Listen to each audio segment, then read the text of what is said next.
আমরা আমাদের কেরিয়ারে সফল হওয়ার জন্য সবচেয়ে বড় একটা বাধা পেয়ে থাকি। কেন পেয়ে থাকি জানেন?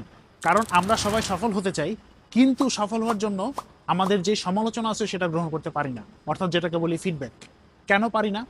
কারণ আমরা মনে করি ফিডব্যাক যদি আমরা নেই তাহলে হয়তো আমরা নিজের কোয়ালিটিটাকে হারিয়ে ফেলব। কেন ব্লাঙ্কার্ড একটা চমৎকার কথা বলেছেন, feedback is the breakfast for champions.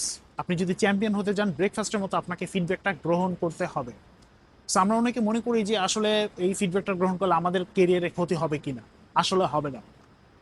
ফিডব্যাকটা হচ্ছে বৃষ্টির মতো। সো বৃষ্টি কিন্তু একটা গাছের শেকড় উপরে ফেলে না, সেই গাছের উপরে সুন্দর ফোটায় ফোটায় পড়ে এবং গাছকে সমৃদ্ধ করে, সতেজ করে এবং তাকে বাড়তে সাহায্য করে। সেই মতে আপনি যখন ফিডব্যাকটা নেবেন, আপনার তখন নিজের গ্রোথটা হবে এবং আপনি আপনার মতো করে সুন্দরভাবে নিজেকে গুছিয়ে নিতে পারবেন। একটা জিনিস খেয়াল করুন, কোনো ক্রীড়াবিদ যদি তার কোচের কথা না শুনে, কোনো গায়ক যদি তার শ্রোতাদের ফিডব্যাকটা না শোনে, কিংবা কোনো অর্গানাইজেশনাল লিডার যদি তার টিমের ফিডব্যাকটা না শুনে, তাহলে কি হবে? সে কিন্তু চ্যাম্পিয়ন হতে পারবে না। সো এই জিনিসটা আমাদের মাইন্ডে অলওয়েজ রাখতে হবে। এবং শুধু ফিডব্যাকটা শুনলেই হবে না, আমার ফিডব্যাকটা মনোযোগ দিয়ে শুনতে হবে।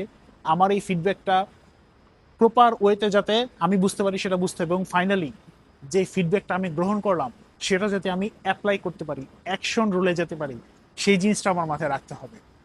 কারণ একটা কথা মনে রাখবেন, বিল গেটস একটা কথা বলেছেন, আমাদের চারপাশে ওই ধরনের লোকগুলোকে আমরা রাখবো যারা আমাকে সমালোচনা করবে এবং আমাকে বাড়তে সাহায্য করবে। সো আপনি যদি ফিডব্যাকটাকে খারাপ হিসাবে নেন, তাহলে কিন্তু আপনি নিজেকে বাড়তে পারবেন না, এবং আপনি প্রতি পদে পদে দেখ মনে হবে আপনি রাইট, কিন্তু দিন শেষে আপনি কলাপস করবেন। সো অলওয়েজ ট্রাই করবেন ফিডব্যাকটাকে ভালো একটা প্রতিদান হিসাবে নেওয়ার জন্য। কারণ আপনি গিফট হিসাবে টাকা পয়সা চান, মোবাইল চান, কিংবা অন্য কিছু চান, মাঝে মাঝে ফিডব্যাকটাও চাইেন, যে আমাকে ফিডব্যাক দিন যাতে আমি আরো বেশি নিজেকে এক্সপ্লোর করতে পারি। Thank you.